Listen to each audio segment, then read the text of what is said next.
जब तक तुम्हारे जेठ जी थे तब तक मैंने तुम लोगों को यहाँ रहने दिया, पर अब मैं तुम्हें और बर्दाश्त नहीं कर सकती। पर दीदी, मैं अपनी बीमार बहू पोते बेटी के साथ इतनी ठंड में कहाँ जाऊंगी? बाहर बर्फ गिर रही है। ये ठंड बाहर बर्फ गिरे या आग, मुझे उससे मतलब नहीं। अब जल्दी से मेरा घर खाली करो। दादी, अब क्या हम इस बर्फबारी में घर के बाहर आएंगे? अरे निकलो अब यहाँ से।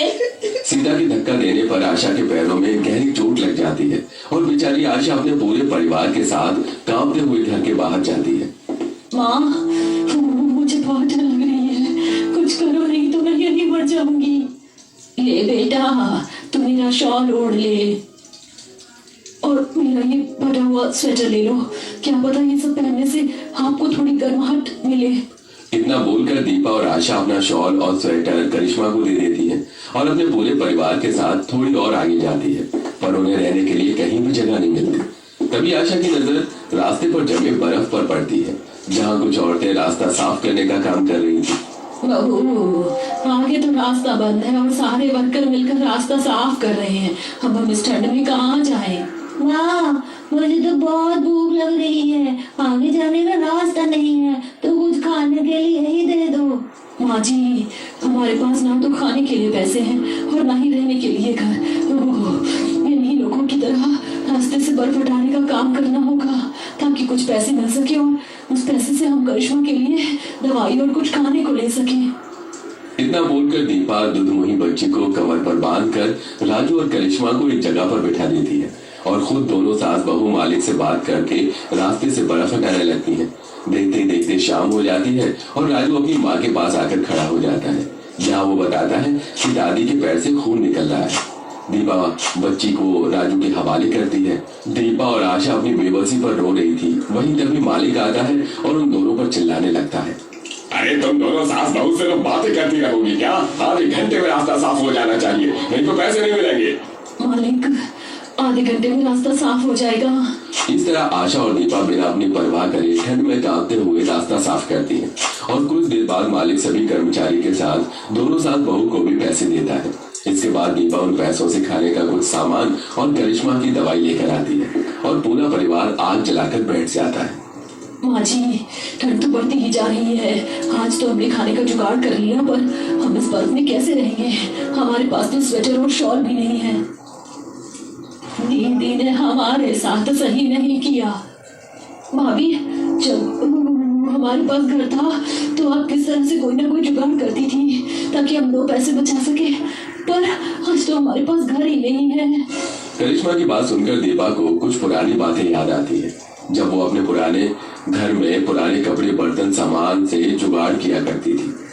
और तभी एकदम से दीपा अपनी सास और नंद से कहती है, माँ जी, सुनील जी तो शहर गए हैं काम करने, वो पता नहीं कब वापस पहाड़ आए, और अगर वो यहाँ आ भी गए तो वो पता नहीं हमें ढूंढ पाएंगे या नहीं।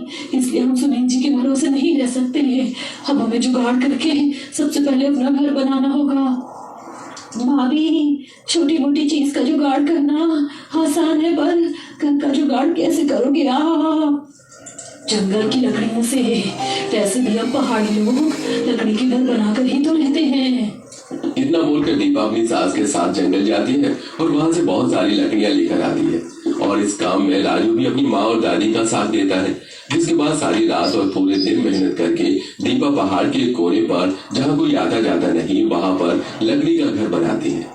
बहू, घर के नाम पर तुमने घर का ढांचा तो खड़ा कर लिया, पर हम इस ठंड से कैसे बचेंगे? अब तो इस ठंड की वजह से मुझसे बोला भी नहीं जा रहा। हाँ भाभी, दवाई खा कर मेरी तो तबीयत ठीक हो गई, पर रिंकी वो तो अभी बस 6 महीने की है, आप इसे छोड़कर भी नहीं जा सकती। सही कह रही हो तुम, इसीलिए मैंने सोचा है कि मैं घर पर ही रहकर आटा मैगी बनाऊंगी और उन्हें बेचूंगी ताकि कुछ पैसे कमा सकूं। पर बहू, तू आटा कहाँ से लाएगी? हमारे पास तो खाने के लिए भी कुछ नहीं है, और इस बर्फ में तो मिट्टी का चूल्हा कैसे बनाएगी? हर जगह तो बर्फ जमी हुई है बस। माँ जी, सही कहते हैं लोग, जिसका कोई नहीं होता उसका भगवान होता है। वो देखिए तेल वाला टीन है, मैं उसी को काट कर चूल्हा हीटर बनाऊंगी। इससे धोखा हो जाएगा, हमारा चूल्हा भी बन जाएगा और पानी गर्म करने जाएगा। इतना बोलकर दीपा सामने से तेल वाले टीन उठाकर ले आती है और उसे काटने के लिए पड़ोसियों के घर जाती है और उनसे आरी और कुछ लोहे के वेस्ट पाइप मांग लेती है और आधे टीन को काट कर उसे चूल्हे का आकार दे देती है और उसी के ऊपर एक छोटा सा छेद करके उसे पाइप को फंसा देती है और दूसरी साइड से नल जैसा छोटा सा पाइप लगा देती है। इस तरह दीपा अब बाहर से बर्फ उठाकर लाती और चूल्हे में लकड़ी जलाकर ऊपर से बर्फ डालती और वो सारी बर्फ गलकर गर्म पानी बनकर दूसरी पाइप से बाहर आ जाती। भाभी आपने तो कमाल कर दिया। इतने समय से हम पहाड़ में हैं और हम अपने पहाड़ी जुगाड़ ही भूल गए थे। राजू बेटा, जा कबाड़ी की दुकान से कुछ प्लास्टिक की बोतल और बाल्टी लिया। हम उस प्लास्टिक की बोतल में गर्म पानी भरकर लोगों को बेचेंगे। दीपा के कहने पर राजू पड़ोसी से तो कुछ बोतल और कबाड़ी की दुकान से प्लास्टिक बोतल का कबाड़ा ले आता है और दोनों सास बहू उसमें गर्म पानी भर के बस अड्डे पर जाकर बेचने लगती है और उनसे मिले पैसों से घर आते हुए दीपा थोड़ा सा आटा ले आती है और 2 सस्ती शॉल भी अपनी और अपनी सास के लिए। ये लीजिए माँ जी, मैं आटा ले आई। अब हम घर में ही बैठकर आटा मैगी बनाएंगे और ये शॉल भी लो, पहन लो।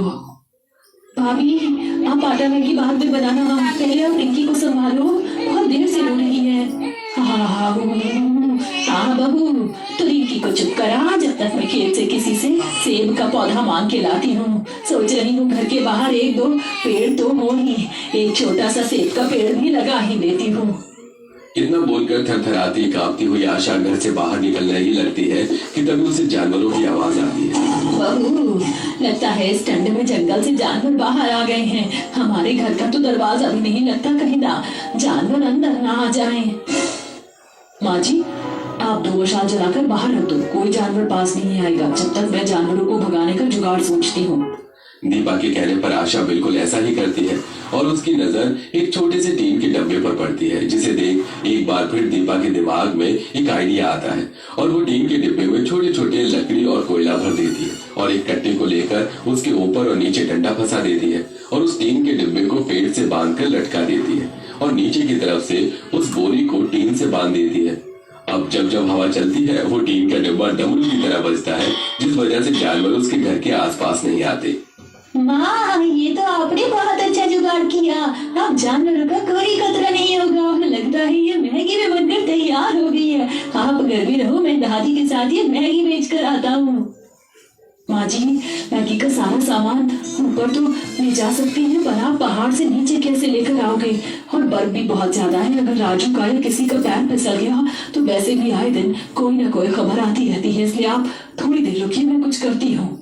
इतना बोलकर दीपा एक बड़ा सा डंडा तोड़कर अपने घर के बाहर जमीन में गाड़ देती है और बाहर जाकर कंस्ट्रक्शन साइट से एक बड़ा सा मोटा रस्सा लेकर घर आती है और उस रस्से के एक छोर को एक डंडे से और दूसरे छोर को दूसरे डंडे से बांध देती है और अपनी सास को बोलती है, माँ जी, ये डंडा लेकर आप पहाड़ तक जाना और जहाँ पर मैगी बेचेंगे वहां पर गाड़ देना और आते हुए सारा सामान इस कट्टे में भर के इसी रस्सी के सहारे नीचे उतारना और उसके बाद आप आराम से नीचे घर आना।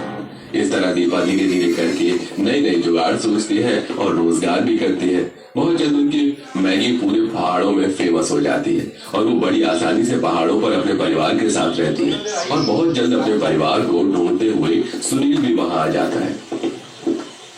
माँ, दीपा, अरे मैंने आपको कहाँ कहाँ नहीं ढूंढा, बड़ी मुश्किल से आपका पता मिला है। अरे मुझे माफ कर दो, अगर मैं होता तो ये सब ना होता। नहीं बेटा, इसमें तेरी कोई गलती नहीं है और देख हम सब अच्छे हैं। आपने जितनी परेशानी देखनी थी देख ली। अब मेरे साथ शहर चलो, वहाँ सब सेट कर दिया है मैंने। आप वहाँ आराम से रहो, आपका ध्यान रखूंगा मैं। ठीक है जी, पर आप खाना तो खा लो पहले। इस तरह सुनील अपने बिछड़े परिवार से मिलता है और सब लोग बहुत दिनों के बाद साथ में खाना खाते हैं और फिर कुछ दिनों बाद सुनील अपने पूरे परिवार को लेकर शहर आ जाता है और शहर में ही नौकरी करके अपने घर वालों का पेट पालता है। अचार खरीदने कोई आया ही नहीं। आई ना,